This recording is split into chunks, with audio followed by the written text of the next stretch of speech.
नाज़रीन गिरामी, अस्सलामु अलैकुम वरहमतुल्लाहि वबरकातुह। सीधी बात के ताज़ा तरीन प्राइम टाइम में आप लोगों का इस्तकबाल है। नाज़रीन गिरामी, मैं अंसार अजीज़ नदवी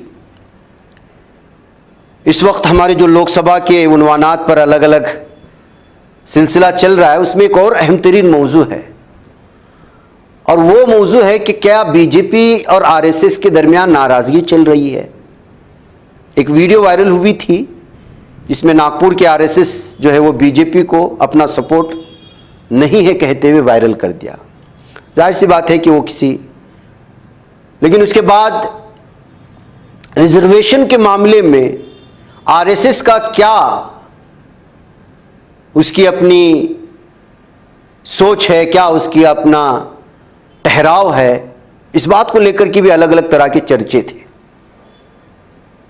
और एक जगह पर कांग्रेस ने इस बात का खुल्लम खुल्ला इजहार कर दिया कि जो है रिजर्वेशन बीजेपी और आरएसएस दोनों नहीं चाहते, जबकि अंदरूनी सतह की बात यह है कि इस वक्त पीएम मोदी से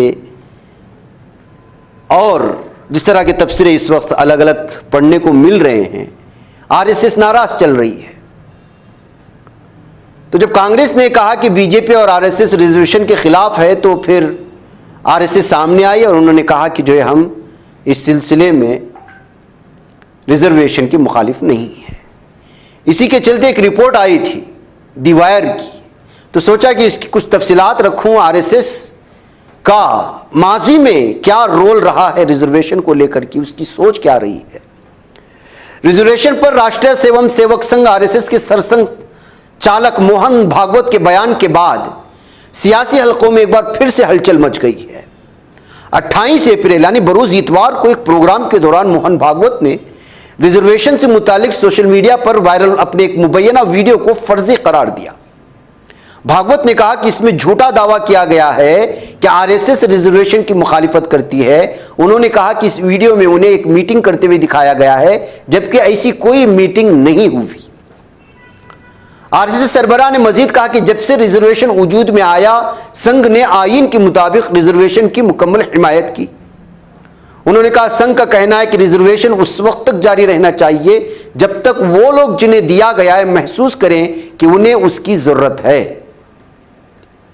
ताहम मोहन भागवत जिस वीडियो को फर्जी कह रहे हैं, उसकी जड़ में जाए बगैर क्या उनका यह कहना दुरुस्त है कि संघ परिवार कभी भी रिजर्वेशन के खिलाफ नहीं खड़ा हुआ? राष्ट्रीय एवं सेवक संघ को बुनियादी तौर पर रिजर्वेशन सिस्टम के खिलाफ ही देखा जाता है।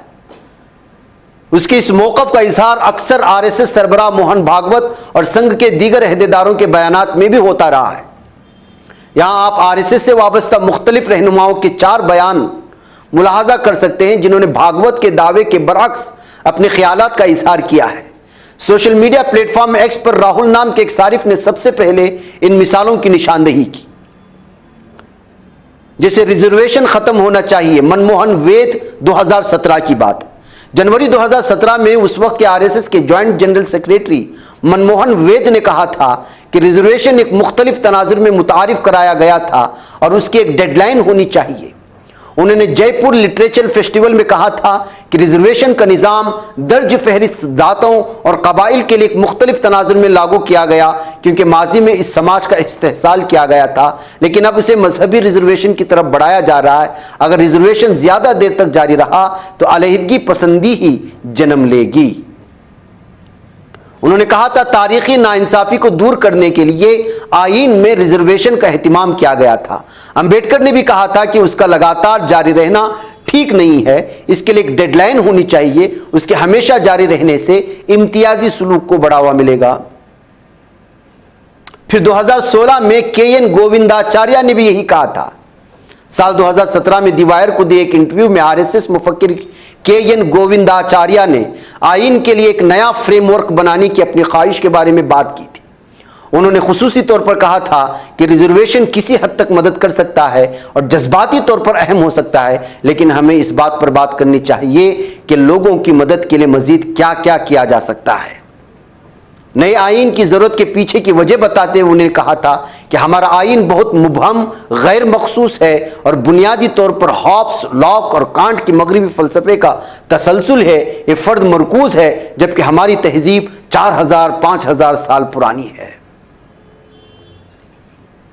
यमजी वेद 2015 में अब हमें रिजर्वेशन की जरूरत नहीं, इस बात का इजहार किया था। साल 2015 में दी हिंदू से बात करते हुए आरएसएस मुफक्किर माने जाने वाले यमजी वेद ने कहा था कि रिजर्वेशन को खत्म कर दिया जाना चाहिए।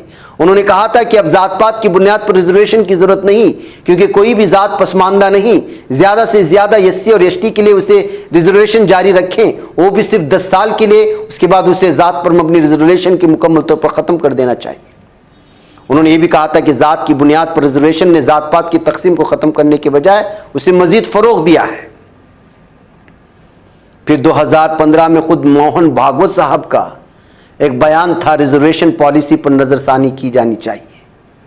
साल 2015 में खुद मोहन भागवत ने दावा किया था कि रिजर्वेशन पॉलिसी को सियासी मकासद के लिए इस्तेमाल किया जा रहा है, इसलिए इस पर नजरसानी की जानी चाहिए। संघ के तर्जुमान पंच जन्या और ऑर्गेनाइजर को दिए एक इंटरव्यू में उन्होंने कहा था कि रिजर्वेशन की जरूरत और उसकी डेडलाइन पर एक कमेटी बनाई जानी चाहिए। इसमें समाज के कुछ नुमाइंदों को भी शामिल किया जाए जो ये तय करेंगे कि कितने लोगों को रिजर्वेशन देने की जरूरत है और कितने दिनों के लिए। गौरतलब है कि बिहार असेंबली इंतखाबात से कबल मोहन भागवत के इस बयान ने सियासत में हलचल मचा दी थी। उस वक्त अपोजिशन जमातों ने बीजेपी और संघ पर रिजर्वेशन खत्म करने की तैयारी का इल्जाम लगाया था। उस वक्त राष्ट्रीय स्वयं सेवक संघ ने मोहन भागवत के बयान पर वजाहत पेश की थी, लेकिन बीजेपी को इंतखाबात में नुकसान उठाना पड़ा और जेडीयू और आरजेडी और कांग्रेस के इत्तेहाद को बड़ी जीत मिली। इंडियन एक्सप्रेस की एक रिपोर्ट के मुताबिक शख्स के चंद घंटे बाद ही कम से कम 3 बीजेपी एमपी, जिनमें से 2 बिहार से थे, उन्होंने हार के लिए रिजर्वेशन पॉलिसी पर आरएसएस के सरबराह मोहन भागवत के बेवक्त के तबसरों को जिम्मेदार ठहराया था। तब मधुबनी के एमपी हकम देव नारायण यादव और बक्सर के एमपी अश्विनी कुमार चौबे ने कहा था कि इस बयान के बाद लोग बीजेपी को आरएसएस का गुलाम समझने लगे थे। उसके बाद कांगड़ा के एमपी और हिमाचल प्रदेश के साबिक वजीर आला शांता कुमार ने भी पार्टी क़यादत पर तंज किया था और कहा था कि पार्टी ने दिल्ली में शिकस्त के बाद ईमानदार और संजीदगी से गौर क़ौस न करके गलती की। उन्होंने भी शिकस्त के लिए भागवत के तबसरों को जिम्मेदार ठहराया। शायद यही वजह थी कि मोहन भागवत ने 2019 में रिजर्वेशन के ताल्लुक से अपने मौक़िफ़ का बराह रास्त इज़हार नहीं किया, लेकिन कहा था कि रिजर्वेशन के बारे में खुशगवार माहौल में बातचीत होनी चाहिए। गौरतलब बात यह है कि मोहन भागवत ने रिजर्वेशन को लेकर अब तक जो भी बयानात दिए हैं उन पर हमेशा हंगामा होता रहा है। इस बार भी कांग्रेस ने रिजर्वेशन को लेकर बीजेपी और आरएसएस के खिलाफ सख्त रद्द-ए-अमल का इजहार किया, जिसके बाद मोहन भागवत ने वायरल हो रहे एक मुबैना वीडियो को फर्जी करार दिया। शायद वो इस बात से जान चुके हैं कि मसला बड़ा टेढ़ा है, इसको छेड़ेंगे तो फिर जो बिहार में हालत हुई है वही हालत बीजेपी की इस वक्त लोकसभा में हो सकती है।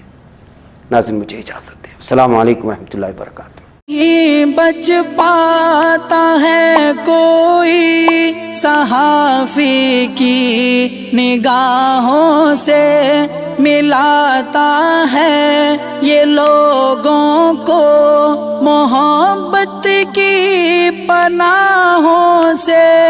करम और दर्द मंदी का है एक संसार, सीधी बात। अज़ीमत जुर्अतो हिम्मत का है इज़हार, सीधी बात। अज़ीमत जुर्अतो हिम्मत का है इज़हार, सीधी बात। ये चैनल हक निगर बनकर कुचल देता है फितनों को।